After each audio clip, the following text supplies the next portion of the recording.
Hey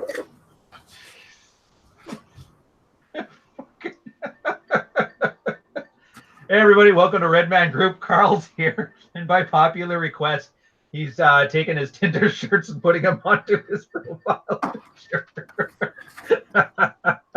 Say hi. Everybody's got to see this one on the full screen, Carl. Hey guys, how's it going? Oh man. So if you guys don't know, channel's finally monetized. I don't know if you've gotten ads on here yet or not, but it's pretty exciting. YouTube's giving me 20 cents to be able to help you guys and bring guys like Carl on here and learn a bunch from him. So really appreciative of that. Gonna skip right into it. Right now, we got a couple topics. We put them into the chat and in Twitter. Information overload, attractive men, searching for unicorns in the East, emotional investment, and then some basics with like style and hygiene. So I was gonna start with emotional overload and unattractive men. Quick setup, and I'll pass it off to Carl if you guys don't know what it is. And Carl, I think we just talked about this beforehand. It's those guys that when they take the red pill, they read Rollo and they get all excited, but then they like the idea of constantly analyzing and learning more and more. And then it just segues into them getting way off the radar. I think if anybody has noticed the newest Imam Rouge post, you can kind of see where that ends up, but I figure it's a good starting point. Plus, the fact that you're an atheist like me, Carl, is going to be awesome to hear. So. Well, my stance with it is just, to be honest, I think the problem is they get to the point where Rollo is not exactly the most practical in nature. It's a lot of analytical stuff, and it's great information, but it's not very practical. And instead of, going, okay, now I know how the world works, now I need to figure out, the motorcycle maintenance. Mm-hmm. They go and they start reading Nietzsche, they start reading Kant, they start reading, Heidegger. They may dip their toes into Hegel and Schopenhauer and various other philosophers who are not exactly practically minded men either.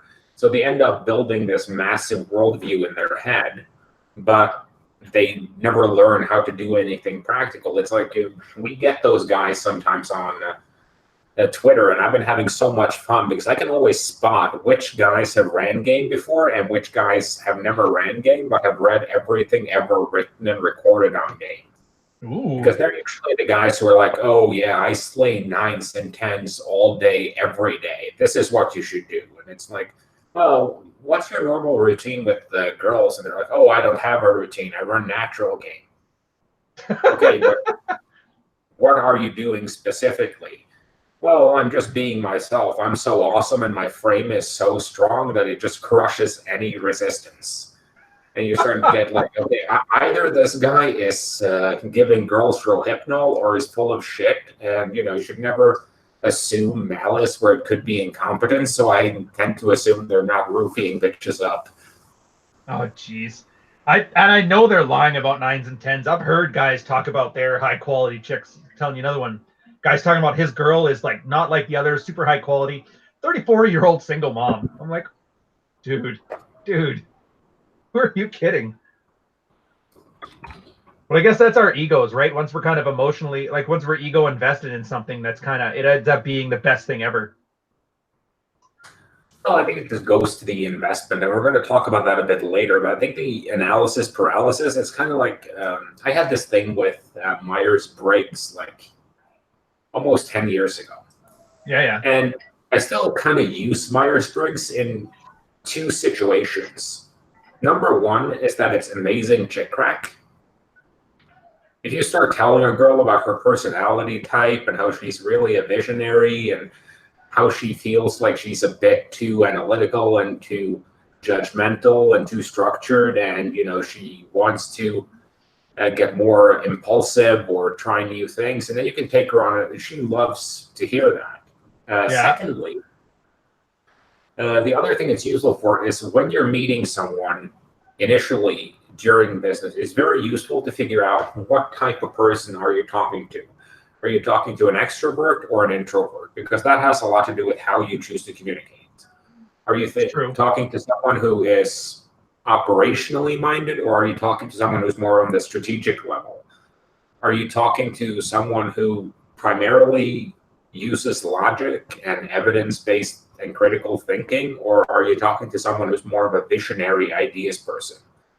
And how structured are they as a person? Are they the kind of person where you have to hand in everything in triplicate and you have to make sure all the I's are dotted and T's are crossed and so on? Or are they the kind of person who are comfortable, just doing handshake deals and that type of thing? But that doesn't go so much to Myers-Briggs as it breaks people down across different spectrums, so you kind of can tailor your communication. No, I agree. It makes sense. That reminds me, actually, when you're saying using it for chick crack, when I used to run the cube in my seduction phase during my single days, it didn't really matter. Like, I just had to make assumptions about a girl's personality, and then you just watch the body language. And if she'd nod her head doing the Oprah thing, or if she'd shake her head or try and disagree with you, you either said like "and" to amplify it, or say "but" and then say the exact opposite as if that's what you meant all the time. Yeah, it's definitely useful. And I just think that's where you have to start with it, because for the most part, I think the old days of game, you used to have they go out and do 100 approaches. Mm-hmm. And then if you posted something on the side after that, be like, well, did you do your 100 approaches yet? Well, no, but I went out and I did 10. All right, how were those 10? Let's be real concrete with it. Or if the guy's like, no, I didn't do any. I got horrible approach anxiety and I didn't approach anyone. And in that way, you'd kind of clear out the guys who were just there to kind of vent their life story, and you'd focus on the guys who are actually doing something about it. And, oh, God, yeah. I think a lot of the guys, when they get into that, let's say the intellectual phase, they tend to never do anything. They just sit around reading, thinking, writing, being obnoxious cunts on Twitter, that type of thing. You know what's funny, by the way? You drop 3 F-bombs, my channel will get demonetized, but you can drop C-bombs, it looks like, all episode, and nobody seems to mind. I'll never figure out how their algorithm works. I really won't. That's good. I'd hate to be the guy. Like, Ryan's channel got monetized on Friday night, and it got demonetized Saturday morning when Carl came on. I know it's going to happen eventually, so whatever. Eventually, I'll just start doing what Rich does on his, where he says he has like you pay him and he'll do a video for you or answer your question and make a video out of it. And so I think that's where his channel makes the most money, which good for him. Yeah, I agree with you. I was thinking too. Keep going. No, I was just going to comment on the fact that just get guys into doing practical stuff. And, once they get into the practical stuff, they'll think less. Because what you have to keep in mind with a lot of these overanalyzers, intellectuals, they have like 17 hours a day to sit around and think. If they start approaching, they start getting some plates, they start lining up some Tinder dates, they start, going to the gym, they start focusing on their grooming, their style. That eats up a lot of their time, so they have less time left over to sit around and think. It's like with idle hands. No, but a guy of mine is CEO at a prison. Yeah. And he used to say that, we come in here, 8 hours a day, 5-6 days a week max. And when we leave, we don't think about the prison. The prisoners are in here 24 hours a day thinking about ways to escape or ways to stab each other. He's not wrong. Like, you have some time you have to spend on your girl, you have your work stuff, you have the gym and everything else. I mean, a guy that's just sitting on his couch on his ass all day, just reading books and thinking, has a lot of time to be obnoxious on Twitter. Mm-hmm. Yeah, and the hornet's nest has gone up this week. I don't know. Like, you mostly stayed out of it, I'm assuming, because you just did your busy move, or you just can't be bothered half the time. But like, anonymous people on Twitter are getting so pissed off at in real life people on Twitter. Which is hilarious, by the way. I think we're like that black and white Seinfeld cookie on this show right now. We can bring the groups together. No, well, the thing I think that's a bit ridiculous is, why don't we just focus on content? I don't care if someone's an anon or if someone has their name out there. The most important thing to me is the quality of their content. Rollo's content didn't diminish in value because he started showing his face. And it didn't suffer for the first 10 years he was doing it when he didn't. Mm-hmm. So I just always look at the quality of the content, and I always keep in mind that, guys occasionally have breakdowns, guys go through depressions, guys have issues, and you just have to give them a bit of a wide berth. So that's a very charitable way to look at it. You're a better man than me. Well, I do block people and I do mute people, but they have to get very obnoxious or annoying before I mute them. Like I have a line where if you want to subtweet or be a little bitch about things, go ahead. I don't really care that much. If you explicitly make personal attacks, I'm going to block you. Mm-hmm. That makes sense. That's just like a narcissistic rage shit. So it's just a matter of if I spent time being annoyed at people being idiots on Twitter, I wouldn't get anything done. You know what's funny? I had that exact comment in a tweet. Somebody had told me that. He's like, well, what about this guy? And he pointed to one of the Red Man Group guys talking about anonymous Twitter. And I'm like, I'm not my brother's keeper, man. Like, I'm with you. I'd never get anything done if all I did was like clarify arguments. I even did one this morning, and I feel bad because it's kind of defending the red pill as a position. People are calling it too binary, and I'm like, I got to be better at it. I think you have a nice way of going about it. Well, I'm going to get into it more in I have an upcoming essay series where I'm going to talk about tailoring a lot. Yeah. Because a lot of the things we do, like the whole all women are like that thing, that's not a law of the fucking universe. No, it's just like a heuristic. Yeah, it's a negatively phrased statement and a way of saying there are no unicorns. Mm-hmm. And the whole rule, never feed a girl on the first date. That's put in place so guys won't take girls out for a big 3-course dinner at a fancy restaurant on a first date and blow like $700 on dinner. And make her the entire center of the night, which is pressure she doesn't want, need, or act well for. Like let's say you're going to a carnival or you're taking her to a coffee shop or something and, you grab a scone or whatever. It's fine for her to have a bite or two. Or, if you take her out to grab a beer on a first date and, there happens to be some pretzels there, it's okay to buy her a pretzel. I was just thinking, they're acting like the girls are gremlins. Once you feed them, they turn into little demons and start fucking with your shit. No, so it's just kind of getting to that point. And it's also, I had this when I was popped in on John's seminar, like, you have to adapt things to your strengths. Like, if you're in like a top 1% of physiques, by all means, show that off on something like Tinder or, find a way to show that off. If you're in the top 10% of physiques, do it in a different way. Like if you're the guy who's like 6 feet, 220 and jacked to the fucking gills and ripped to shreds. Yeah. By all means, show that off. If that's not you and it's not going to be you, don't show it off. It's just about playing to your strengths. If you then figure out how to make game work for you. Mm-hmm. And just keep the rules in mind that, all girls are going to have shared sets of behaviors within a cultural context. Some of them are going to be biologically based. Some of them are going to be culturally based. Some of them are going to be related specifically to that girl, like a girl who's has no impulse control versus a girl who's very uptight. And, to your personality, like if you're not the fist bumping Jersey Shore guy, don't try to be that guy at the club. Oh yeah, it's going to be, you can tell it's incongruent. Yeah, like if you hate clubs, go to pubs or bars or libraries for that matter, or museums, or go somewhere where you're comfortable to run your game. You don't have to do it in clubs just because Mystery did it in clubs. Well, I would say, though, to get out of your comfort zone a bit, a lot of guys use that as an excuse. And that's kind of, I get why you have to make these big, bold, binary statements like all women are like that.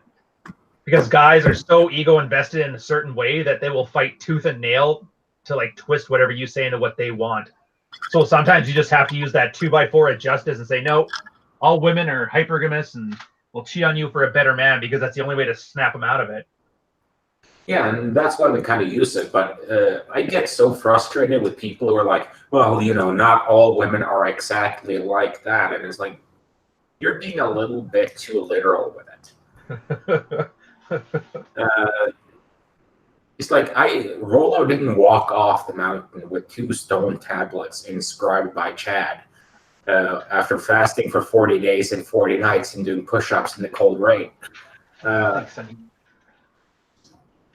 Yeah, 40 days of 40 nights intermittent fasting.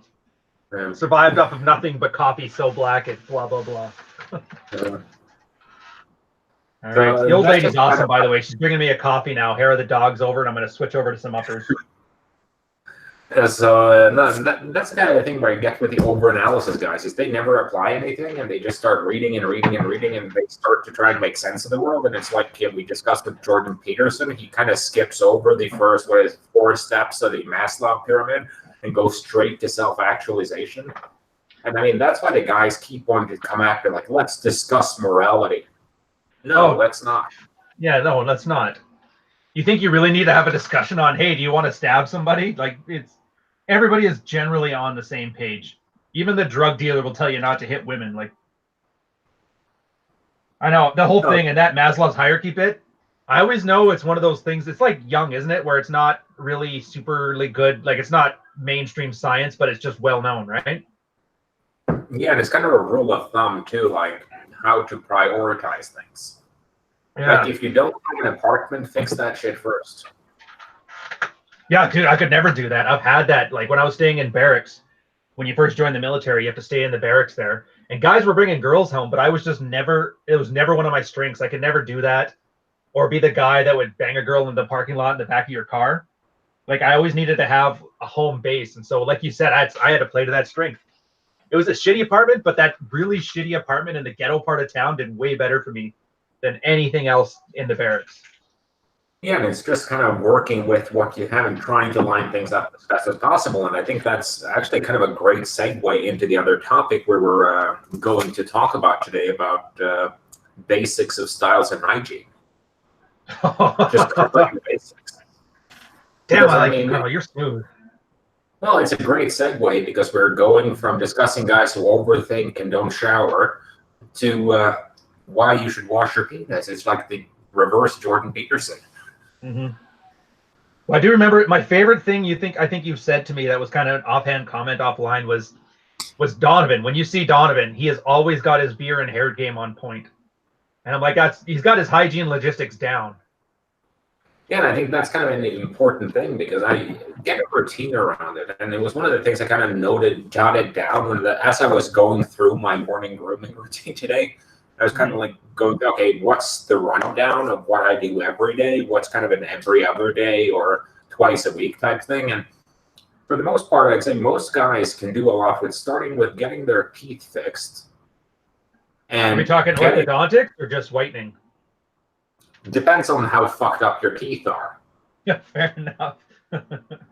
But I'm basically go as far as you can afford to go with it. Like if you have fucked up teeth, just get, dental crowns or veneers or something, or have them whitened or something. If you have a fucked up haircut, go and get a good fucking haircut. Please, guys, don't have like $20 supercuts haircuts and you're like 35 and professional.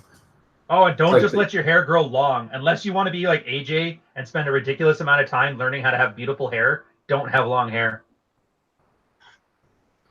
And, just go to find a good barber shop.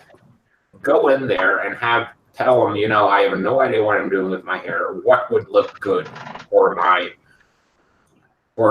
face structure, for my head structure and everything. Because a lot of guys will get a haircut that's an expensive haircut, but it doesn't look good. So it takes to find a barber who has a good idea of what looks good with your head. And I'm a big fan of shorter is better than longer because it's easier to groom. Mm-hmm. And if you have to, go to the barbershop every 2 to 3 weeks and just have them touch it up. Well, that's what we did when we were in the military. It was every 3 weeks. 4 was pushing it. Every time you had to get a haircut. So one thing that was nice about them, by the way, too, was the structure. Like your hair, guys didn't even have to know good hair. You just had to know no hair touching your ear or your collar, a taper trim in the back, no thicker than like a number 2 on the sides, and about 6 inches on the top at most. And so right there, everybody had a structure to work with. Yeah, and I think military haircuts are good for that. Like, I wouldn't recommend doing a high-end tight, but it's better than what most guys have. Mm-hmm. Do something that allows you to actually style it. Oh God, yeah, and you don't need much. Just like after the first inch or two, you have enough that you can work with. So, and then it's the whole beard thing, beard versus no beard. And I'm a big fan of the beard, Mm-hmm. unless you have like the chisel. If you have the natural, like chiseled Superman jawline, Mm-hmm. you can go without a beard. But otherwise, you use the beard to make up for deficiencies in your facial structure and to improve on the symmetry. Oh, like Tanner says when he says he looks like a chipmunk without his. Yeah, something like that. Like, well, like if you have let's say you have a very short upper lip, Mm-hmm. you can do a mustache to kind of hide that. If you have a bit of a weak jawline, you can make a much stronger looking jawline with a good beard, and you just make sure it's not face shaped. That's a tip I got from George Bruno of the 21 Con. He has a great channel with everything with beards and hair for that matter. What do you mean by a face-shaped beard? Well, it's a beard that follows the shape of your face as opposed to a beard that is different from your face shape. Like if you, okay. let's say you strike me as the guy who owns a pair of clippers with a guard on it. Mm-hmm. If you grew your beard out and you set the guard to like let's say 3/4 of an inch or something like that, or half inch, and you just pulled it across your face identically, then you get a face-shaped beard because your face is deciding the shape of your beard. Ah, the beard version of a bowl cut. I get it now. I get it. So if you grow it out, you can actually have your barber fade your beard as well. So it actually goes from your hair, and then you get a much squarer jawline from it. Hmm. So Yes, you can't. Yeah, that's a good point from Ackles there. Like, if you have a weak jawline, you can lose some body fat, but if your body fat is already low enough, then you can grow, and you don't have that really square jaw. You can use the beard to give the illusion of an even stronger jawline. Plus, a lot of girls like beards. It's it's polarizing. So I have some girls who are like, well, I would date you, but we're going to have to discuss that beard. And I'm like, no. It's soft. You won't get rug. See, that's funny. I go through this every time I like went from clean shaven to growing any length of beard. Is the wife started like, I hate it. I hate it. I hate it. I hate it. I love it. Why haven't you had this your whole life? And then if I'll cut it again, she's like, why did you cut it? And then 2 weeks later, she likes it again. It's just like it's an adjustment thing. And I guess single girls don't really have to. It's just if they've had guys with beards, they probably stick with guys with beards. But I would say, I would add on to this, long beards like yours should be the same as guys with long hair. Like if you don't know how to take care of it, if you want to have that Will Wheaton shit going on, I just don't think you should have a beard at all, jaw or not. An unkempt hobo beard is not doing you any favors. No, and now I'll talk a little bit about my my beard grooming routine, because I have a special shampoo for the beard. Right. So what makes it special? It's just the composition, because beard hair is a bit different from head hair, so you don't really want to be using the same shampoo in your beard. It will dry out your skin under, and it will also dry out your beard a bit. So what I do is every morning I'll shampoo the beard while I'm doing the hair. And then once I get out of the shower, I dry the beard off, and it depends a little bit on what I'm doing. Like if I'm just going to work, I usually use beard oil and beard lotion that I spray into it, and then I brush and comb it and shape it. Oh, do you get one of those little like brush combs that are almost like a lint brush looking thing? Or yeah. you use a comb? I have both. I have I have one beard comb and I have one beard brush. Neat. So I brush my beard once a day, but I occasionally comb it more often. And then if I'm going out or if I'm going on a date, I'll usually use beard oil first, and that's to soften the beard hair and add some moisture to the skin underneath. Because a lot of the time when guys get beard itch, that's because the beard has sucked up all the moisture, so your skin is getting really dry under the beard. Dude, I've noticed that. Yeah, and that's like around the 3-week mark, guys always end up getting that until somebody explained it to me. Just lotion your face and you'll see, and it made all the difference. So that's the kind of thing I keep doing with the oils. So then I use oil, and I have something called beard wax, which is like the same wax you would use for your hair. It's just made for beards. Is that similar to a mustache wax, or? Yeah, so you just use that to kind of style and make your beard look good. And I think with the combination of the oil and the wax, it makes my beard sparkle almost. Like Twilight. So, yeah, so it gets a really good look on it. And when the girls touch it, it's really soft. That'd be cool. And then, for shaving, I already said I use a straight razor. And I use a safety razor, which is like the next technology up, I guess. And then for because that's just because if you have a barber shaped beard like I do, and you want to keep the lines, you won't be able to do that with a Gillette razor. And especially not with the precision. With those ads, I mean, if you shave with a Gillette razor, I'm going to assume you shaved your vagina. See, speaking of beard wax, though, so I actually have mustache wax still. I don't know if you know this about my beard. So you can see how it doesn't really grow in the middle here, right? Or right here. So the part of my face that really grows is my mustache. I can grow a Salvador Dali handlebar mustache, and it looks just ridiculous. I think I might have sent you a picture a year back. I don't know if you remember it. I'm hesitant to put it in the chat right now, but I was going to segue into then shaving. So I like the straight razor, same reason as you, for the keeping the clean thing. And I do find you're right. It does attract a different type of girl, makes you look more youthful. If you're one of those guys that is maybe getting a little older and want to screw younger girls, but maybe aren't old enough to have the daddy look on them, that'll solve their daddy issues. But for me, I love, it's like it's a comfortable routine. It's like your morning cup of coffee or your Tinder swipes or anything.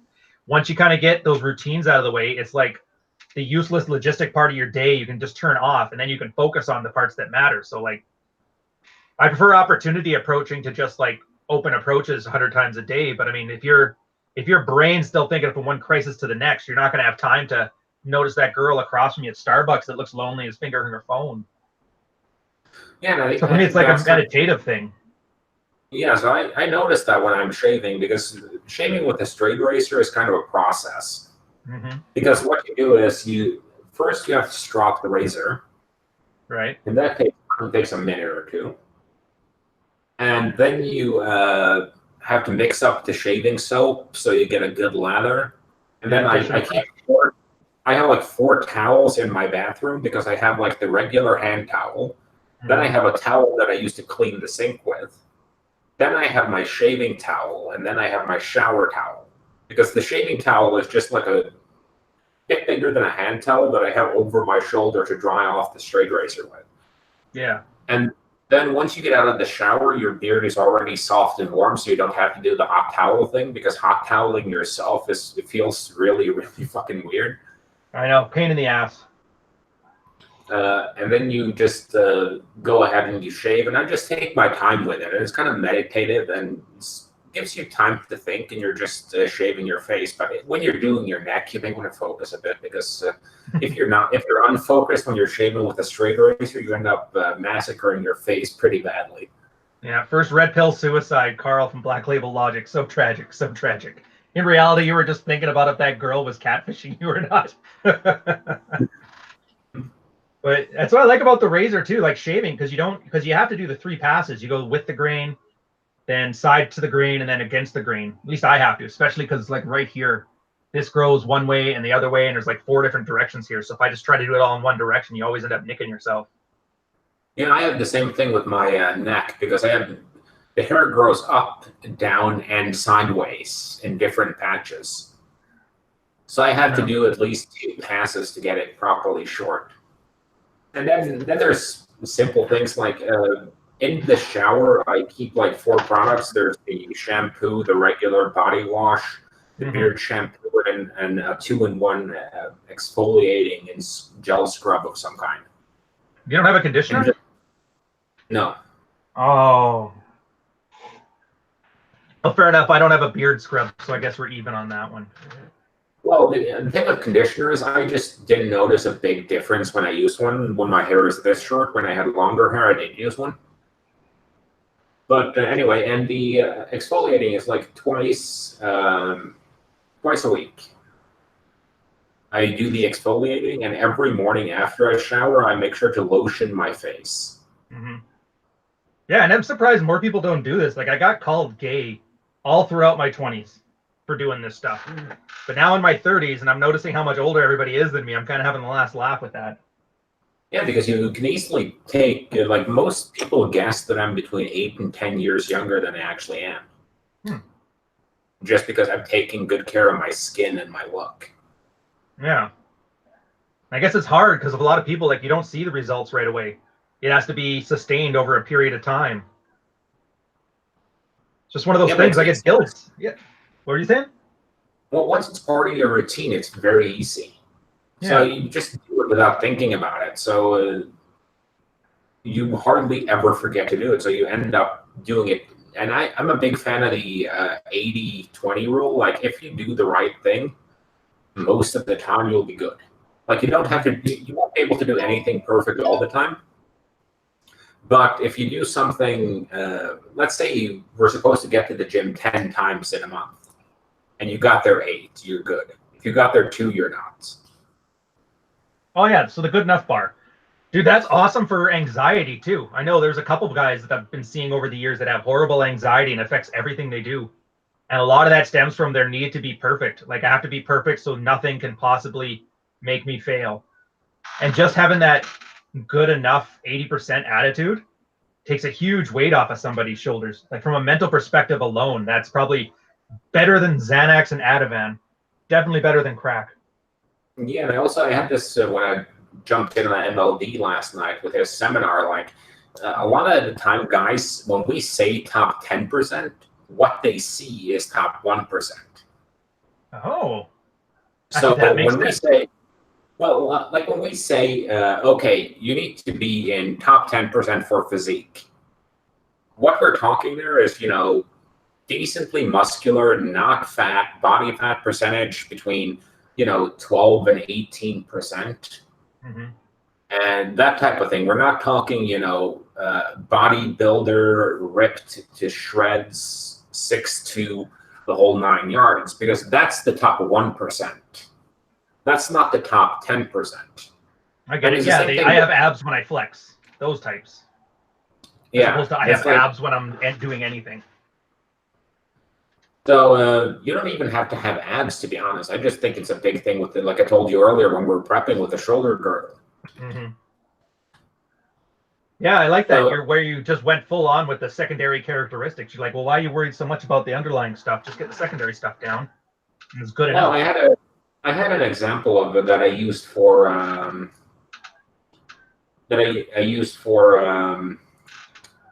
when I was on with Modern Life yesterday. The kind of the top 10% physique, and I'm going to do a wrestling reference here. Let me just do a screen there. Love it. Because I think there's a wrestling group in the WWE called the Revival, and I think they have kind of like the typical, what I would argue as the like top 10%-ish physique. And the body fat is not extremely low. They're probably at, around 15%. There's a bit of, a spare tire on one of them, but he's muscular enough that you don't really think about it. Right. And I think that's where a lot of guys need to get to that, okay, you can't be top 1% in everything. Doing that is going to kill you. Like, and it's one of those discussions like, the Revival are kind of chubby. Mm-hmm. And I think a lot of guys can get away with that as long as your shoulders are wider than your waist, and as long as you have a good developed shoulder girdle and back. Like think delts, pecs, traps, and lats. Think that whole V taper thing. Because I always had rhomboids, just because they have that broadness, so you don't look like you could blow away in a stiff breeze because you're too thin in the middle. But I guess I'm just Yeah. quibbling over details. Never mind. So the whole thing with the whole point of that is like a guy like AJ, he's Yeah. going to be in the top 1% for physiques because his physique is his job. Mm-hmm. A guy who doesn't do it for a living or doesn't have a special interest in it isn't going to have that physique.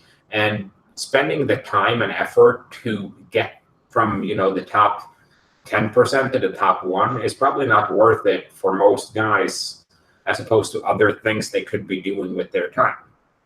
Yeah, I agree. It's got that diminishing point of no return of returns once you get past that. And you're right, it's right around that 80% mark. Because But I mean, we've talked about this before. We've tweets, at least in the past year, where we show what the average guy is. I think you were the last one that did it. Yeah, I put out a bunch of statistics, and all it is just don't focus on the perfect. You can aspire to get better, and you always should. Mm-hmm. But you have to accept that, like, I know that I'm never going to be 8% body fat. I like food and drinking too much. And I know what it takes to get down to, competition style body fat. Because those people, more or less, when they're getting into like the competition shape, when they're going 10% and lower, what they do is they go to the gym and they go home. They go to the gym and they go home. Mm-hmm. They can't go out with anything. They can't, walk past a coffee shop with fresh baked pastries on because they'll eat half the shop. They can't even go for a drive without a day's worth of meals in their car packed and ready to go so they can hit all their timings.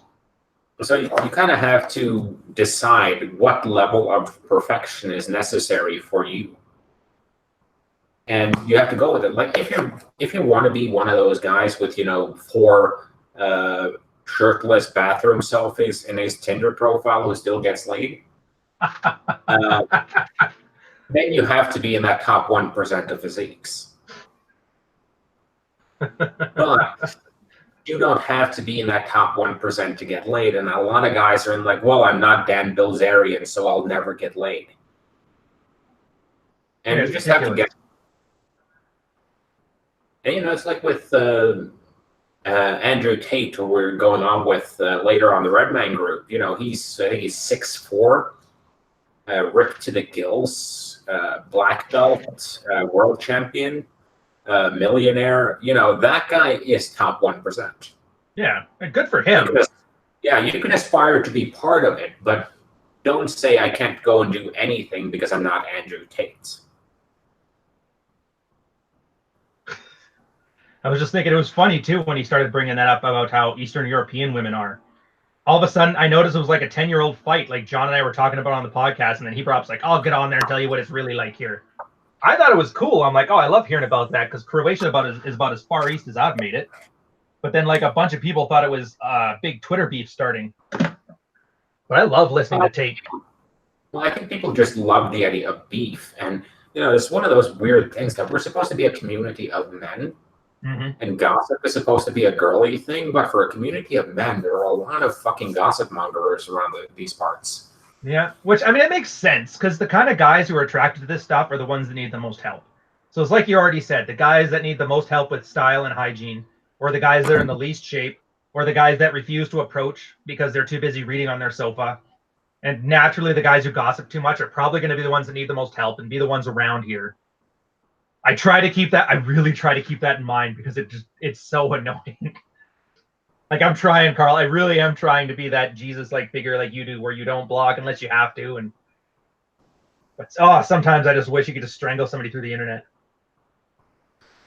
Well, yeah, I agree with you, but at the same time, I just don't care. It's like, why does what some idiot on Twitter says bother you? Like, I block when things are getting obnoxious or when people are being overly discourteous. Yeah. But I mean, that's for you. It's just a value thing. Like, there's no more value in this, so I'm not going to engage. Yeah, well, I mean, I would love at some point, to eat their livers with fava beans and a great Chianti, but you can't get everything you want. Like cool 90s reference, bro. Hardcore 90s. Yeah. Well, I was thinking too. So you were talking about how guys on the sofa reading too much, and I was thinking too, and I think we're going to talk about that where on the Red Man group where guys they end up thinking that everybody else is better someplace else. So I was thinking of how girls love Eastern mysticism, they love Buddhism, they love getting the tattoo of peace on their back and Chinese characters. They take yoga. Like everybody always thinks that the answer to their problems is somewhere else, and location is the only thing in their way. And I think a lot of guys do that with Eastern European women too.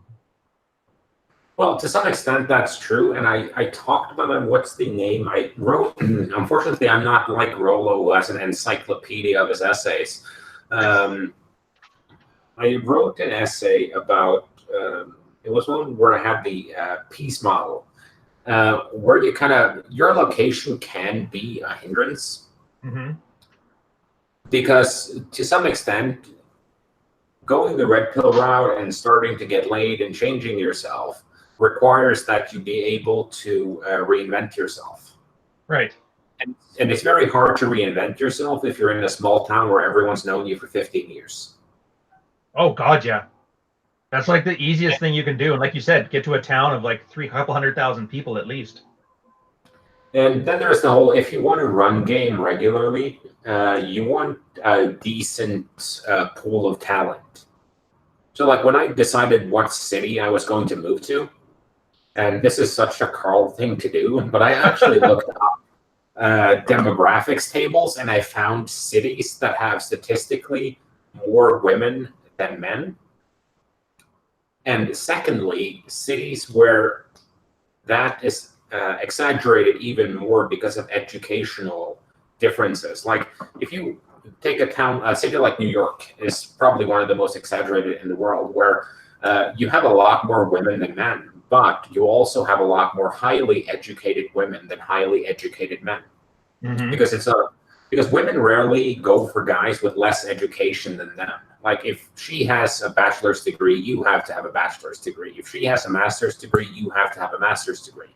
It's kind of how, you know, a male CEO will marry his secretary. I've never heard of a female CEO marrying her secretary. She'll marry the chairman of the board or another CEO, or at least someone her social equal.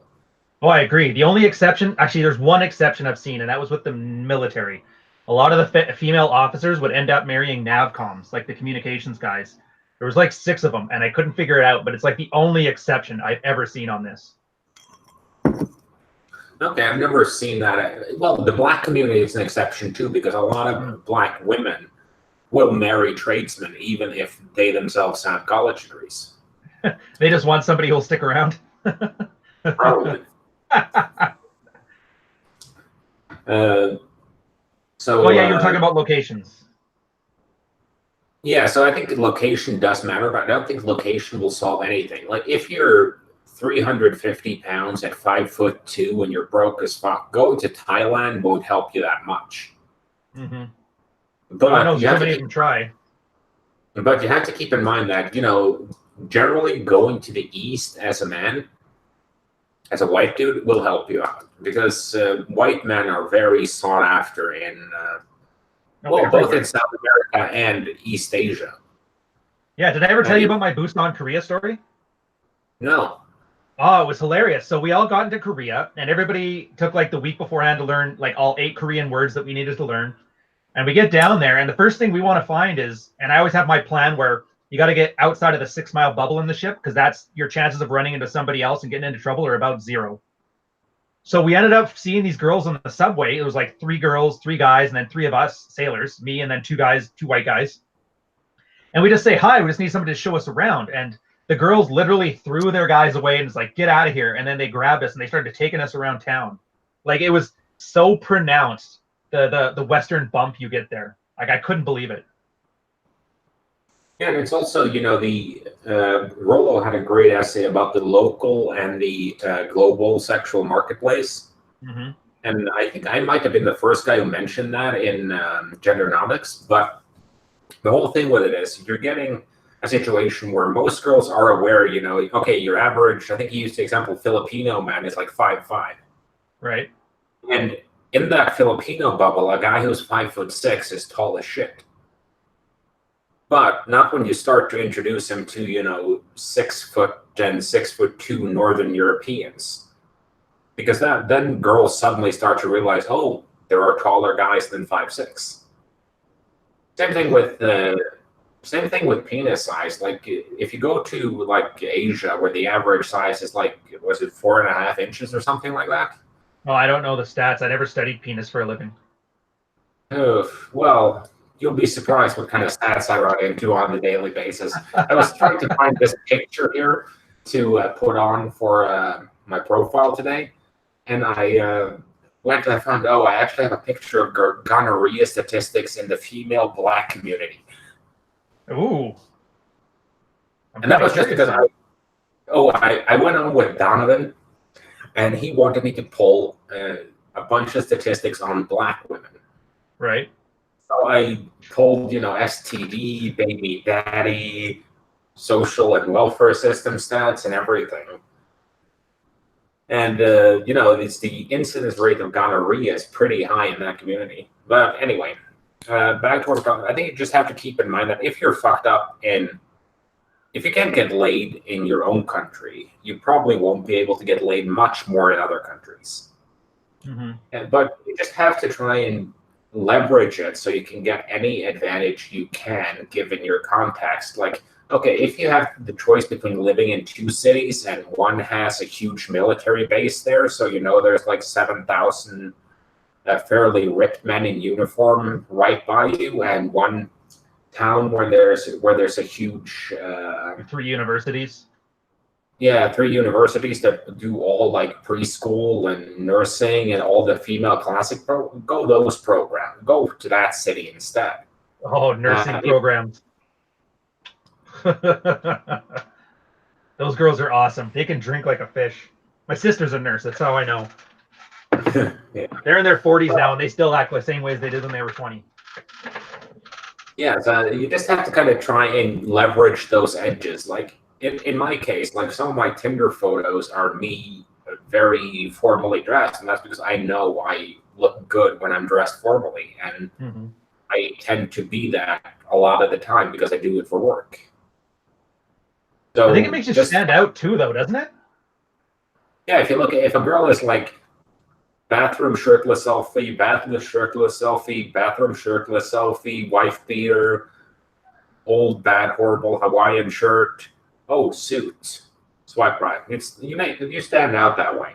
Yeah, just different. Well, I was thinking that because at 2018's 21 convention, I remember that looking out in the crowd, and it's strange because you look and there's nothing that stands out. Like it's just a crowd of people. And I was thinking about that. I'm going, even if you're ugly by your standards or you don't have whatever Chad features you're missing, a lot of the times just being different can probably work in your favor. Like even for John's course, when I was there on Hit the Workshop, there are a bunch of great guys, but I mean, to look at them all, to put them in a lineup, there would be nothing to distinctly recognize one of them. And as much as people hate the idea of wearing feather top hats and aviator goggles, at least peacocking gives you something that makes you stand out. Yeah, and I think that's important to look at. But I think what's with the mystery, and you don't have to take it that far. Like one of the more funny reactions I've ever gotten was I was in a meeting, so it was me, 2 other guys, and like 8 women in that meeting, and it was kind of a workshop type deal. So we were in there the whole day. So after lunch, it was kind of getting stuffy and hot. So I pulled off my suit jacket. So I was just in a shirt, and I had I was wearing a 3-piece suit that day. So I was just in the vest. So I was just in the vest, the shirt, and I just rolled up my shirt sleeves. And I have tattoos coming down both forearms.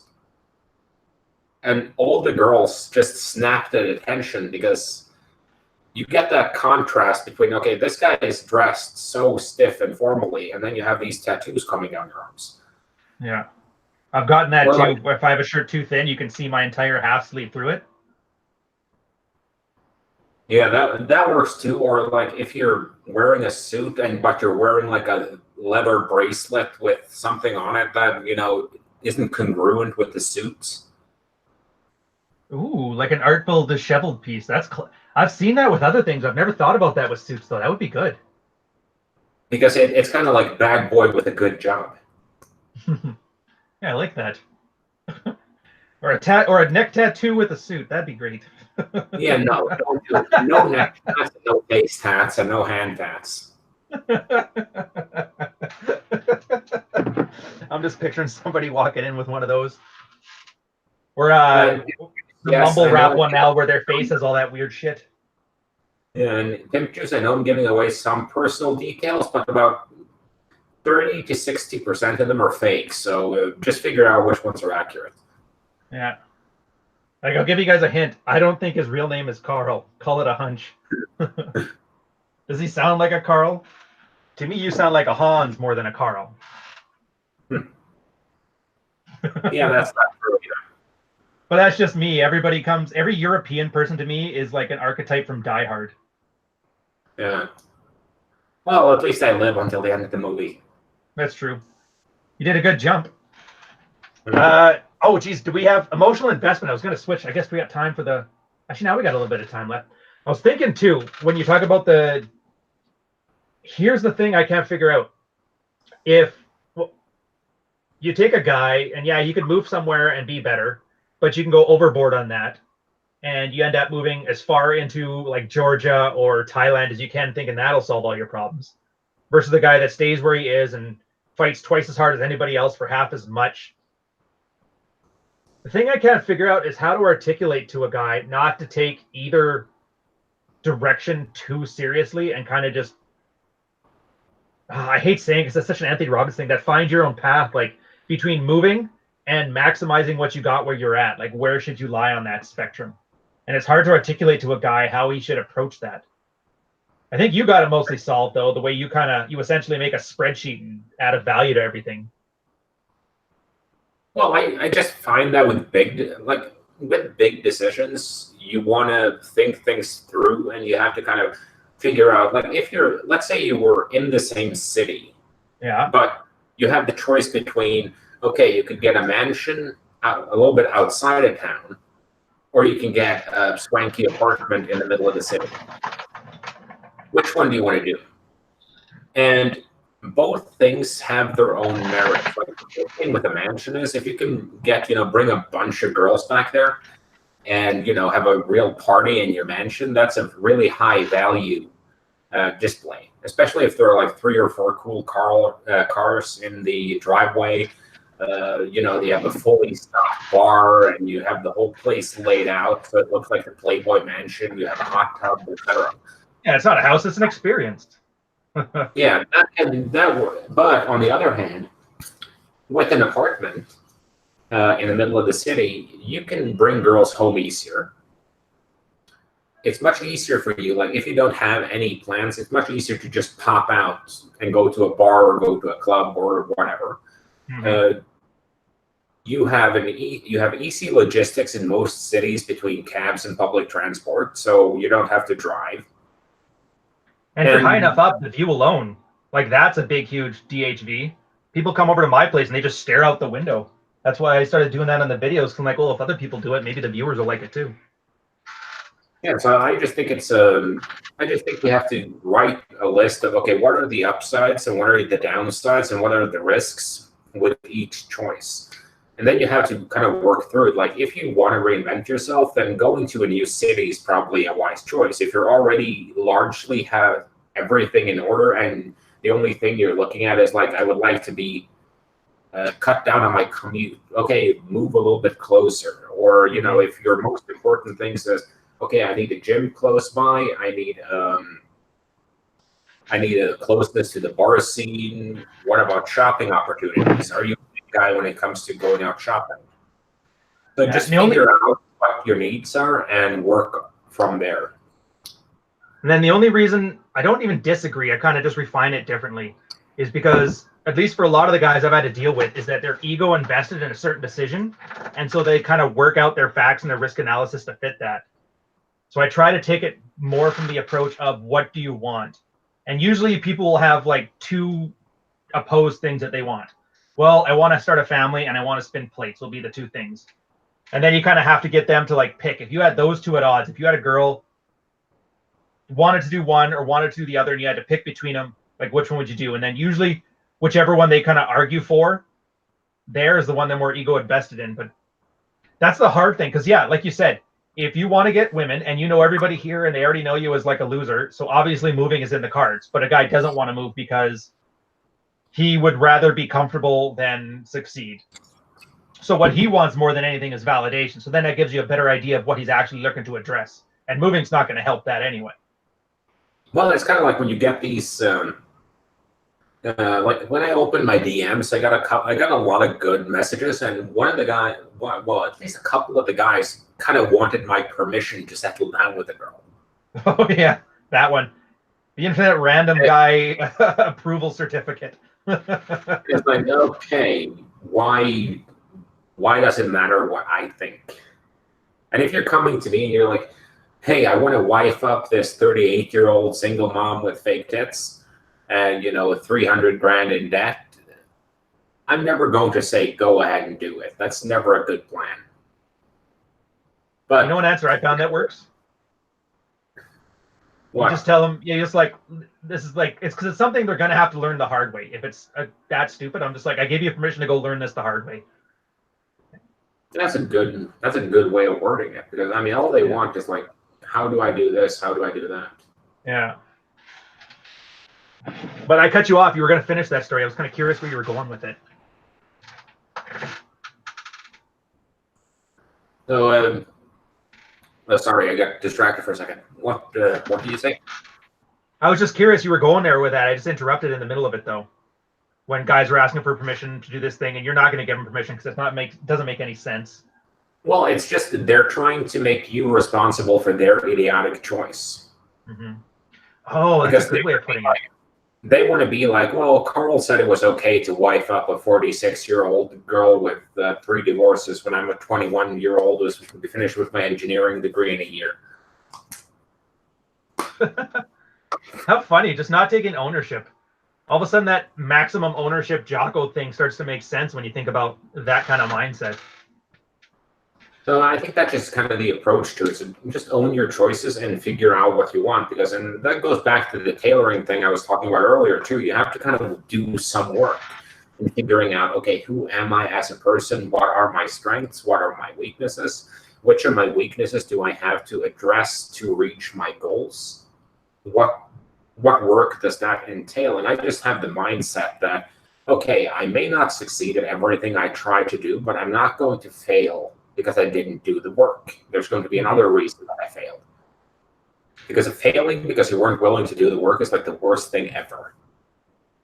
Well, yeah, it's because you're so afraid of failure that you just make the failure purposeful. Well, I would have passed that test if I had studied. Well, then why didn't you study?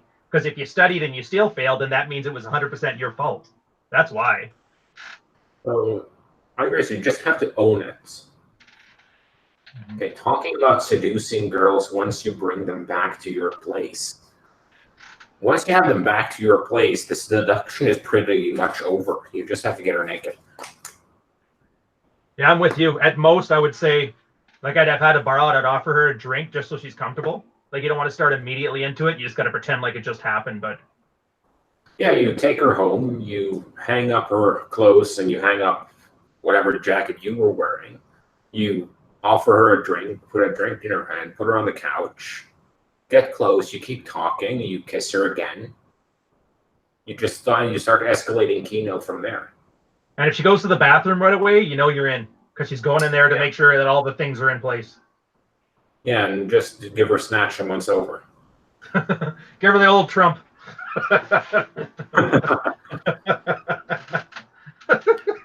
Well, it's just your biggest kind of obstacles in this seduction is going to be the initial chemistry, and that's going to be a big thing. Is the girl there to be seduced or not? And that's one of the things I feel that's where I kind of disagree with the ownership mentality and the it's all in your control thing, because some girls just don't want to be seduced that night. Yeah. And you just hit them at the wrong time. Like, okay, she agreed to go on the date with you, but then the day before or the morning of, she got her period. So she knows she can't go home with you that night. But she decided not to flake on the date because she's still kind of interested. but she kind of tries to be standoffish just to kind of avoid getting that in the mood and having it go too far on that first date or whatever. Yeah, and she's solipsistic. She's not thinking about how you take it. She's just thinking of it from her perspective. So she's not even trying to be mean about it. No, you can tell pretty soon because it's the same thing I do when I get fat fished. Because the difference between me on a date when I'm trying to bang the girl and when I ended up with a girl who I have no interest whatsoever in banging, the only difference really in how I behave is the kino escalation. Like, I just don't touch them at all.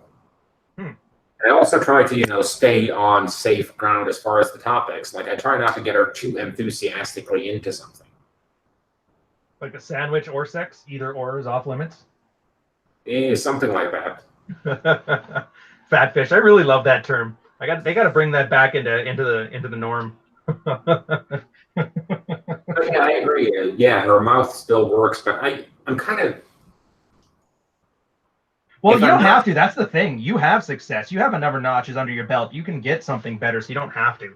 The kind of guy that has it's all pink mentality, I think that works better for a guy who's had a dry spell and he needs to just break the streak. Well, I think I agree with that, but I also wanted to comment, in my experience, I don't like, if let's say you get a blowjob on the first date, but you don't go all the way, a lot of girls will have that little, not LMR, but regret moment after that. Like, Jesus, I just went home with him and blew him. And then she's going to be struggling with that. So either you're going to have to have the second date shortly thereafter so she doesn't have too much time to think and talk to her friends and everything, or you're going, because if she goes and tells her friends, like, I was on a date with him and I blew him on the first date in the alley behind the club, you know what's going to happen with those girls. They're going to rip into her. Yeah, and also she doesn't have that it just happened type of excuse anymore either, because if you take a girl home on the first night and sleep with her, she can be like, oh, it just happened. I mean, I don't know what it was, but we're out, we're laughing, we're having fun. He asked if I wanted to come home and watch his see his fish tank, and I said, sure, I love fish, and we went back to his place. He gave me a glass of wine, and it just happened. If the story goes, well, I went out with him on my period, and I just ended up blowing him in the back alley behind the club, and I'm seeing him again in 4 days when my period is over so he can fuck me. I mean, even the best girlfriends in the world are going to run some slut shaming on her. And if the first girl's smart, she'll just say nothing happened. And then she'll believe in her head that nothing happened. So it's kind of just never happened, I guess. So I kind of like it's cool. Kissing on the first date is cool because that tends to not kick in too much of last-minute regrets. Some fairly involved make-out session with some groping, probably not too smart. But it depends on your goal. Like, if you want to take her home that night, just run hard from start to finish.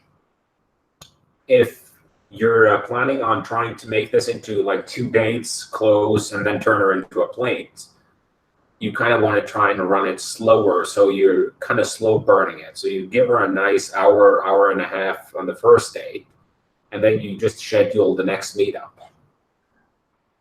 Because I'm a big fan of kino escalation and kissing on the first date just to establish that frame. Yeah, it's a sexual thing. You're not going to friend zone me. Or however you want to word it. Yeah, that's exactly it. You're just doing your best to stay out of it was a nice guy, but there was no chemistry. Because that's the kind of the kiss of death when the girl's like, well, it was nice enough, but there was no chemistry.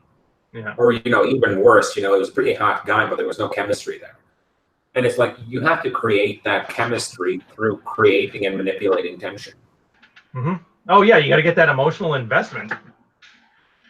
And and you're right. I've seen attractive guys where they can't do that, and it ends up being they just kind of wasted their talent. Yeah, you have to get to that point, because a guy who is like top 20% and is really good with his mouth, to put it that way, and really good at creating and manipulating tension and doing kino and escalation is going to do a lot better than a really, really hot guy who sucks at all three of these, because that really, really hot guy, he's going to get laid too. Because, I mean, let's be fair, if you're a 9 out of 10 or 10 out of 10 guy, girls are literally throwing the pussy after you. Right. But you're only going to be able to sleep with the girls who approach you and who drive the escalation. And just tell you to shut up and let it happen. Yeah, well, it's the low-hanging fruit thing that John was talking about last night. You have low-hanging fruit that you can just pick. It's the girl with daddy issues at the club who just comes up to you sloppy drunk and starts kissing you. Okay, fair enough. Just take her out. Make sure you film it so you don't get a nasty day after. And always do your aftercare. So important. I mean, taking a girl home and banging her is a lot like buying a new car. I mean, sure, it's new, but you still want to get, the under treatments and check the tires, rotate the tires, and check the air pressure if you've driven it a couple of times. Mm-hmm. Well, I figure if a pimp can keep a girl on the line with good aftercare when he treats her that horribly, like surely a guy just picking up a girl at the bar can apply a little bit of that in his life and make it work. Well, it's as easy as if you were out drinking heavily in the morning, give her a glass of orange juice and, an Advil. Don't kick her out. Don't wake her up at like 7 a.m. and like, okay, the Uber is outside waiting. My wife will be home in an hour. Oh, I've done that. I was with my buddy Mike when we were running game, and there was his 2 flight attendants. We picked him up and brought him back to his place because he had a spare bedroom. Funniest thing is because we had to work the next day. We were at fleet school at the time on a course, so we had to be at work at 7:30. We had got off the bar. It was like 4 or 5 o'clock before we even got to bed. The stunned look on these girls' faces when we're waking up, having like that Home Alone moment where we got to catch the flight. Priceless. They're like, how the hell did you guys shave already? Are you even drunk or are you even hungover? We're like, not yet. No, but that's a funny thing because that's a habit thing. Because I had a job for years where I had to get up at like 5:30 in the morning. Mm-hmm. I still wake up at 5:30 in the morning. Oh yeah, it's instinct. Yeah, I wake up and then I look at the time and it's like, it's fucking 5:30 in the morning. I'll go back to sleep. But you still, even if you've been out drinking until like 4 o'clock in the morning and you go and fall asleep and it's like you wake up an hour later like, okay, I'm awake. Oh, I know. And you can't get back to bed and everybody says you look like you got hit in the face with a shovel, but you feel fine. Yeah, you get those John eyes going on. Yeah, I actually have a cream for that. That you smear it under your eyes and it tightens the skin up. I'm not sure what the hell is in it, but it works. Oh, you mean Preparation H? No, I don't use hemorrhoid cream on my face. A lot of people do. That's like a makeup from the pros tip that they use for people with under eye problems. So, I'm assuming the smell's got to be bad though. It's very minty, I think. Yeah, but I think it's it's alum. Same as like, I don't know, for your shaving kit, did you have those aluminum bars or no? No. Ooh. Oh, I guess because you got the full beard, you might not need it. But if you ever go back to like short or shaven, it's definitely worth looking into. It's a nice, it tightens up the skin, acts as a bit of an astringent. If you accidentally nick yourself, it'll pretty much sterilize that. So you never end up getting any infections. Really helps with the ingrown hairs. It's just a little bar of like an aluminum crystal. You get a little wet and wipe it around. Sounds interesting. Yeah. I was thinking too, when you're talking about emotional investment, I was thinking, you remember Mystery when he had the what was it called where he got a girl to do a favor, like hold his drink or do something for him? Oh yeah, I remember the thing. I just don't remember what he called it. Damn it. Proving herself. Anyways, any of those things. Yeah, where you get a girl to do it. And I was thinking back to somebody tweeted recently about the Ben Franklin effect, where the best way to get somebody to like you is to have them do you a favor. When the common idea is that if you do somebody else a favor, then they're more likely to like you, but it's actually the opposite. And I was thinking, he's tapped into that for game. And I talked about it in my video for the emotional investment part. Getting a girl to invest in you, the more she invests in you, the better off that chemistry happens. Yeah, of course, because the more it's using the sunk cost fallacy. Mm-hmm. So the more time she spends on you, the more invested she gets. It's kind of like Same thing we got going on. Like if you've been up with a girl that you really want to sleep with, and you've been up with her on 3 dates, and Mhm. it still hasn't been able to, make it happen. And you're like, okay, normally I wouldn't take a girl out on a fourth date without sleeping with her, but I really want to bang this chick. So you do a fourth date and a fifth date, and before you know it, you're stuck with 2 kids and a house in the suburbs because you just got too emotionally invested to be like next. That That's escalated fast. kind of one of the issues that I'm seeing with guys is like they do hard next over nothing. And I'm a big fan of the soft next, or like if a girl turns you down and is like, okay, you know what, I think we want different things. I'm after something slightly more serious than what you're after, etc. I'm gonna give you one of those. Yeah, just send a Okay, cake. just say okay, fair enough, and then you text her again in a month or two, and you see what happens. Hmm. Yeah, I've seen a lot of guys. Was it Krauser or Black Dragon? He said the same thing, that when he'd lose a plate all the time because they want a serious boyfriend, but then like 6 months to a year later, they'd always end up calling back. Yeah, and I think and even if you haven't slept with them, like let's say you went on the first date with a girl and you had good chemistry and you had fun and you tried to hit her up for a second date and she's like, well, I'm looking for something more serious than what you're bringing to the table, or I think we're looking for different things, or whatever excuse she's given. Just be like, okay, don't be emotionally invested in giving her the answer, and just a couple of months down the road, hit her up again and be like, hey, went on a great date so and so long ago. Um, what do you say we catch a drink or something? And that's funny because I've seen girls do that exact same thing too. I sent an email out last Friday on Charlie, who's my bipolar girl, and it was the same thing. Like we had fun for about a month. We split up. Well, by split up, she went crazy, started fucking other dudes, and I got emotionally invested. But I learned from it, whatever. But like a month later, she would do that. She just very casual conversation. Hey, how's it going? Do you still want your PCAP back? And it's so funny how many of these red pill like systems that we got are just kind of taken wholesale from women and then adopted to a male sensibility. Like it's really, really clever. I think I see why women hate it so much.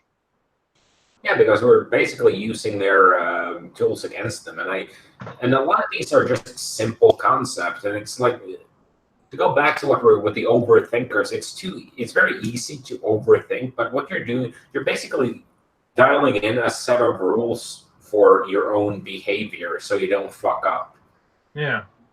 So it's like, okay, you know what? Don't take her on an expensive dinner on the first date because it puts pressure on her and it costs And you you're a pretty. emotionally invested and Yeah, and also, if you're spending $500 a date to take a girl to dinner, that gets expensive. Like I couldn't like. Okay, I was down a bit in volume, so I think I've only done like 4 or 5 dates this week. mhm. But if I do like $300 a date, that gets expensive fast. I could have a very nice cocaine habit for that money. Probably have more to show for it at the end too. But if you go out and you're like, hey, let's grab a $4 cup of coffee, or let's go grab, maybe a $10 beer each. That's not a big deal. You can do like 30 dates, and you're still not out that much. Yeah. But dropping $2,000 a week in dinners, I mean, Jesus. Well, that's the thing. It sets the expectations too. Like if you're that guy, like you're gonna have to easily keep on par with that or be more. And not that you have to, but people come to expect it, and you basically fall into people's expectations more often than not. If you've already shown that you're this giant provider who slings bills, like it's going to be so easy for you to fall in that trap where you do that anyway, and you end up just going broke. That's where you end up. Then you blame women for it. That's the worst part. They didn't ask him on these dates. He asked them, and then at the end of it, he gets mad at them because they're doing it, projecting his own hatred of his own behavior onto a girl. Yeah, well, I think that's why the relationships that come from like The Bachelor and The Bachelorette never work out. Because if you see the dates they go on, oh yeah, we're going skydiving. Okay, we're going horseback riding in Montana. Okay, we're being swooped on a private jet to Cancun to go island hopping or whatever. Mm-hmm. And once the bar is set that high, it's very hard when you get into a regular relationship away from the TV production and you're back like, hey, you want to grab, dinner at Olive Garden. I hear they stopped salting their pasta. Oh, really? Take me now, big boy. Yeah, well, they just set the bar so high that it's impossible to live up to. And I think a lot of these rules just exist to keep guys from doing stupid shit. It was kind of my topic on my Tinder post that I posted this week.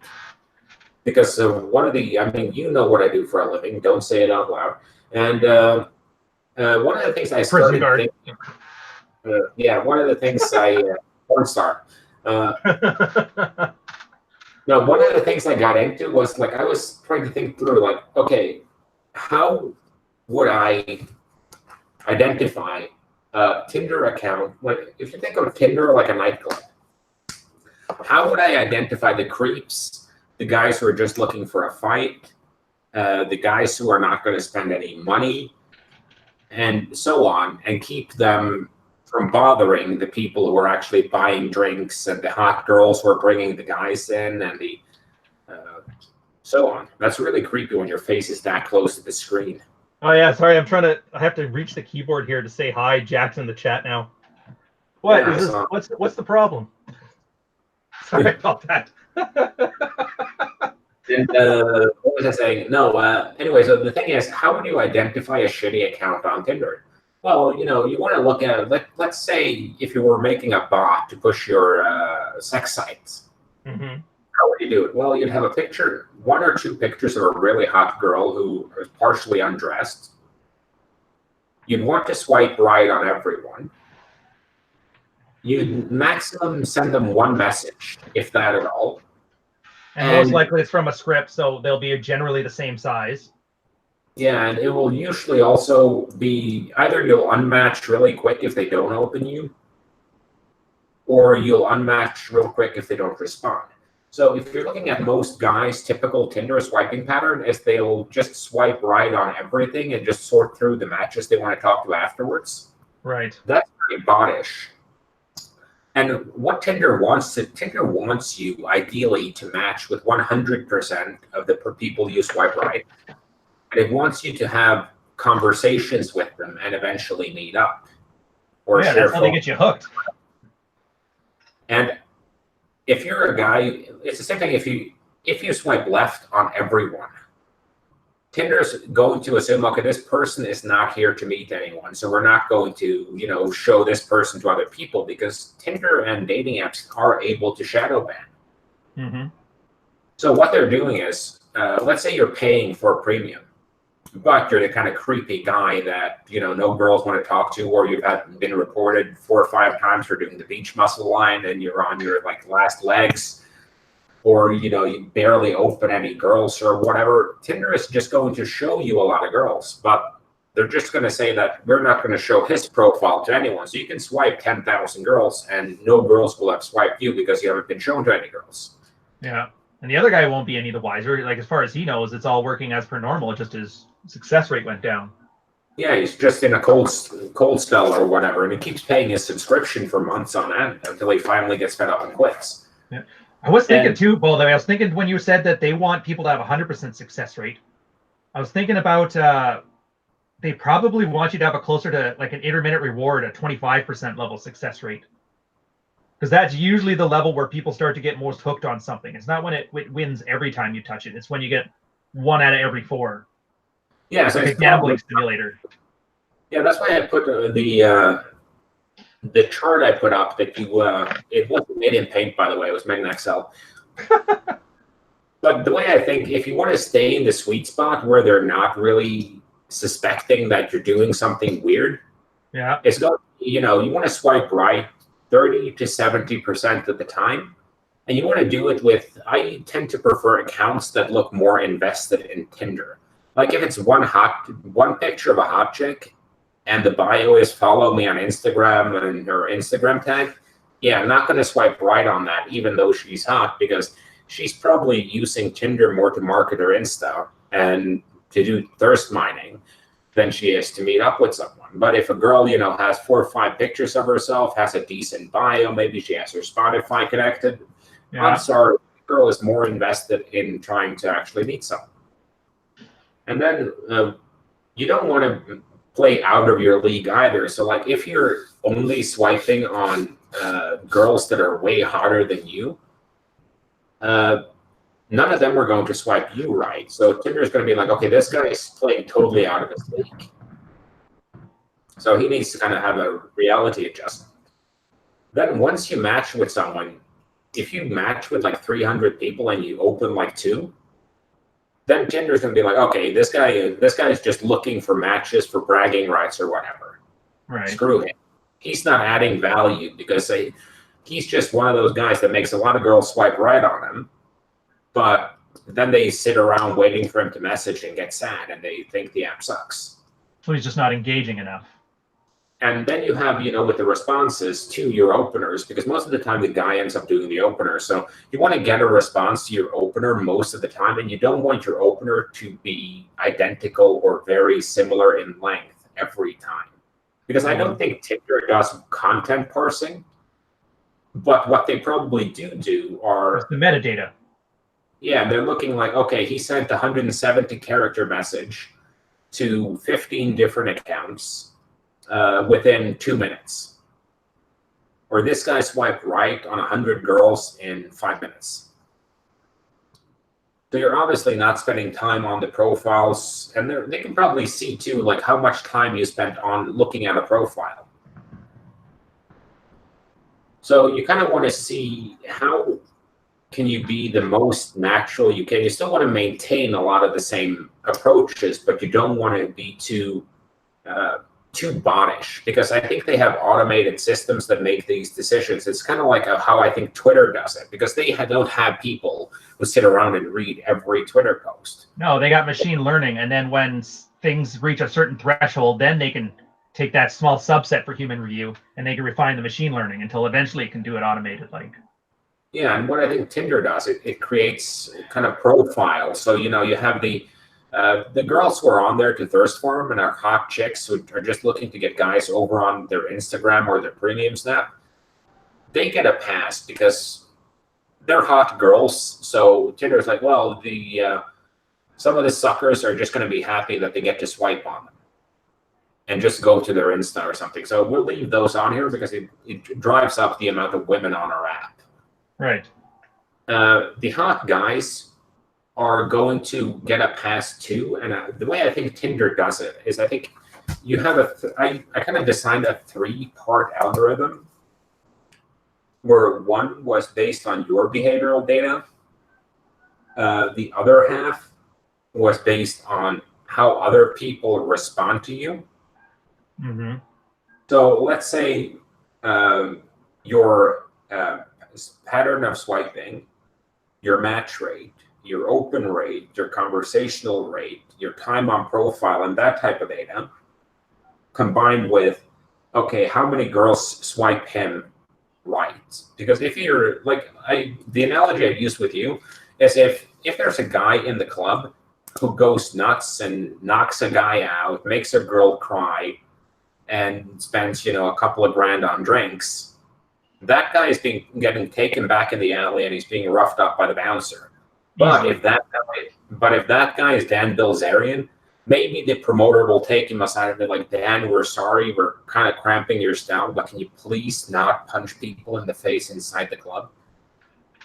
Yeah, give him some ego appeal and he'll take it. Because Dan knows he'll draw him in, and knows that Dan will draw in people, and he gives them great marketing on his Instagram account. And the same thing with the hot guys on Tinder. They get a pass. It's the average guys who kind of can fall into these unfortunate behaviors. And what will happen is just Tinder will dry up completely for you because your profile won't be shown to anyone. So put in new pictures, doesn't matter. Write a better bio, doesn't matter, because your profile is already ranked so low that it doesn't matter anymore. I was thinking, was it you or somebody else I was talking to where it's a lot like chess rankings? Yeah, that's the ELO score, but I think they still use that to kind of come up with a desirability score. But I don't think that's the be-all, end-all.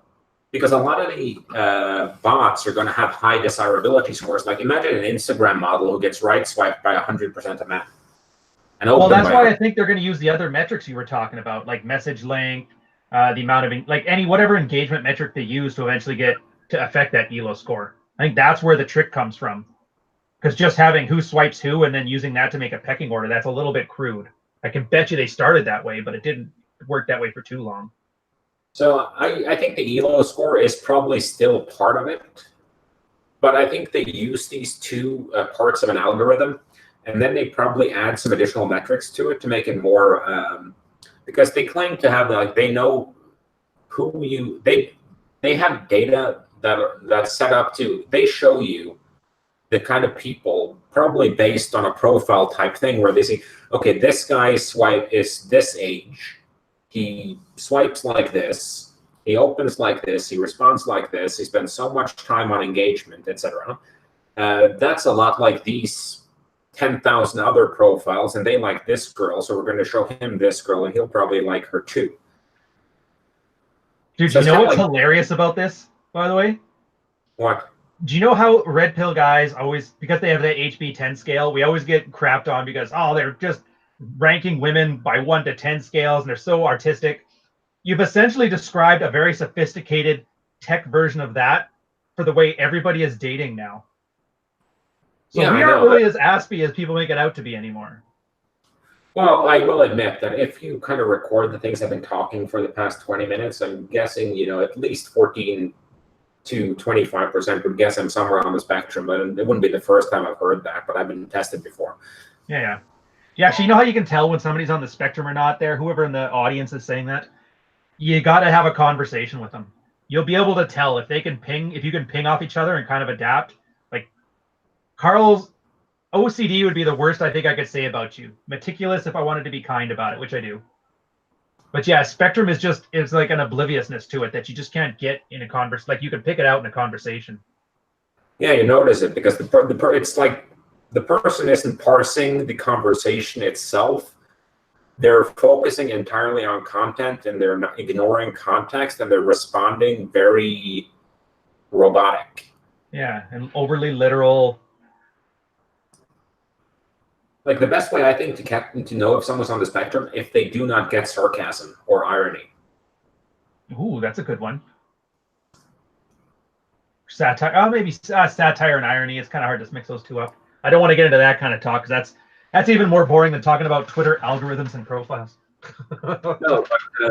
No, what I was getting at, if you're trying, you should probably try and, that's the experiment I'm trying now, is to stay in that sweet spot and try to seem as unbody as possible. As unbody? Unbody. That means, instead of doing like all the swipes in one big session, you split it into 3 or 4 or 5 sessions. Instead of being exactly on the ratio, some days have more right swipes, other days have more left swipe. Some days you swipe more, some days you swipe less. Try to message as many as possible of your matches. Try to do an opener that gets engagement. That's not the same for every girl. I'm trying now is doing situational openers. You're probably familiar with them from the pickup days. Yeah, that's what I prefer the most because it forces you to improv and on the spot. Yeah, so I'm trying to do that instead of having scripted openers. I still have a couple of scripted ones that work, but I'm using them less and less. And just try and be very natural with it. I'm going to see how that works out. And I just think you have to keep in mind with all these online things, they have algorithms. So that's why I had this rant that you thought was so hilarious in one of our DM groups when I was like, can you please stop tagging me in your fucking political flame baits? Oh, yeah, because then you'll get profiled in the whole Trump thing. Yeah, I'll get drawn into the whole make America great again shit, and then when they decide to do like a mass ban of all the Trump supporters, I'll be on that list, and then I lose Twitter, which is like one of my funnier outlets for information, and I have to rebuild the Twitter account, and I just don't really feel like doing that shit. Yeah. I'm with you there. It's all in the company you keep. Funny thing too, though, I know we're running on time. We're probably going to grab some breakfast and then do Redman Group. But the way you just talked about how you're using Twitter is almost the exact same way that I'm working with YouTube to build like an audience there. Always respond to everybody. Try to be consistent, but not too consistent. It's just funny. It's almost like it's marketing in general. You have to make things seem natural. Do it on purpose to make it seem natural. Man, I Yeah, butchered that. so it's the same thing with text game, because there are some rules of text game that I mentioned in my article that were just like the old school, like this is how you run text game. Yeah. And there are some things there, like you never respond immediately to a text. It's like take her the time she took to respond to your last text and add X minutes to give an illusion that you're busy. Staying with the 2-to-1 message ratio. So for every 2 messages, you send her 1. Never write longer messages than she does. And keep texting as a logistics tool just to set up a meetup or something like that. And I wouldn't do that on Tinder either, because what you're doing is, the reason we came up with these rules is because a certain subgroup of men likes to spam girls with texts, and the girls get like, oh, Jesus Christ, this guy is so needy and he's clingy and he's so high maintenance and he's not hot enough and his dick isn't good enough for me to put up with this shit. Yeah, he's overly and way more emotionally invested than she is. So that was the reason we came up with those rules. And what I'm getting at with Tinder is treat it more like day game. Because when you open a girl in day game, you want to open her and get her into a conversation. So you want to build a little bit of rapport, build a little bit of tension. Then you take her on kind of the tension roller coaster. So you want to entertain and you want to kind of lightly offend her a little bit every once in a while to create that tension and the distance. Just do the same thing when you're doing online dating. And treat it like a normal interaction, but just keep in mind some of these rules, like don't spam her, don't be constantly available, and just try to think, if you were the best thing you can do to be a naturally good text gamer, I think, be fucking busy. Like, it's like I can't respond right now. I'm in the fucking gym. I'll respond to her after I'm done lifting. Yeah. Or, I'm in a meeting right now. I can't respond to her, and I'll respond once the meeting's so over. Forget about it. Grab a coffee, you grab a drink, and you're like, shit, I forgot to text her back. Or do something of that sort. Because if you're really busy, then you naturally fall into that pattern of like, I'll get to it when I get to it. And you don't even have to think about it. Yeah, the same guys we started about that have, 1,700 hours a week to sit around on their couch in their underwear while jerking off to Nietzsche.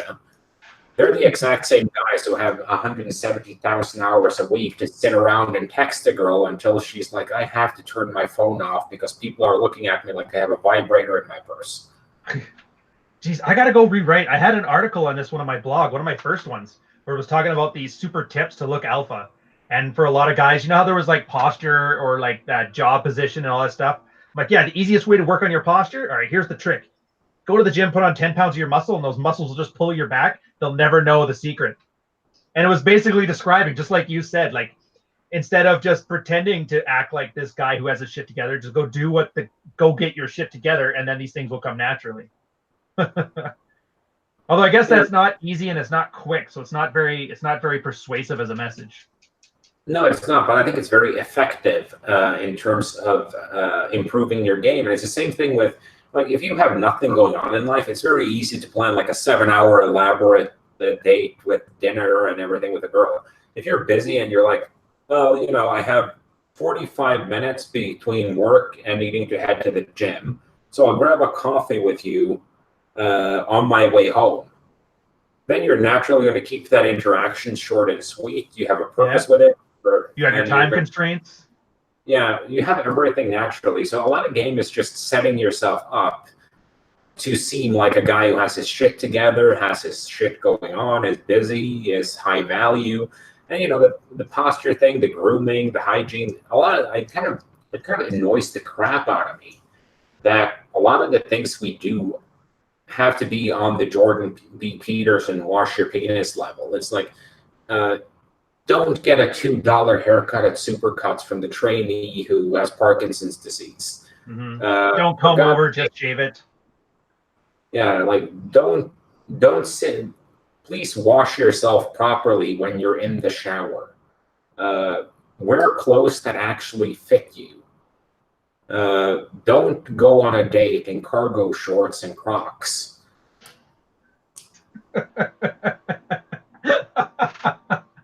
I would make a 10-part series on that if I could. I hate Crocs and I hate cargo shorts with a passion. It's like, don't go on a date with a girl and spend all the time discussing work.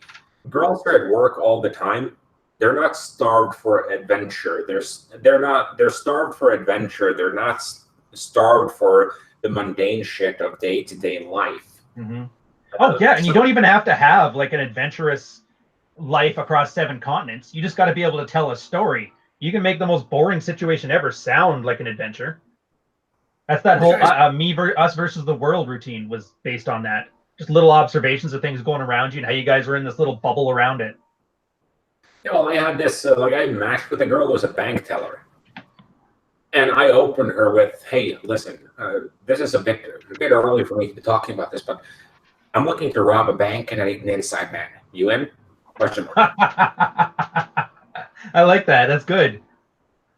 And you just do little things like that. And most girls, the thing is, most girls, even hot girls, they're not flying to Dubai with Dan Bilzerian or riding around with Tate in his Lambo in Romania or, doing all that shit. Most nights they're sitting at home watching Game of Thrones and eating ice cream. Yeah, not even cleaning up the crap that's in their room. Or the bathroom. Yeah. Now, somebody asked how I was finding the dream opener, and I think the dream opener, it probably works in Orlando, Florida, and possibly, Miami, and big American cities with a lot of, let's say, hosts. And America has a much higher threshold for directness. You can be a lot more direct in the States than you can be other places.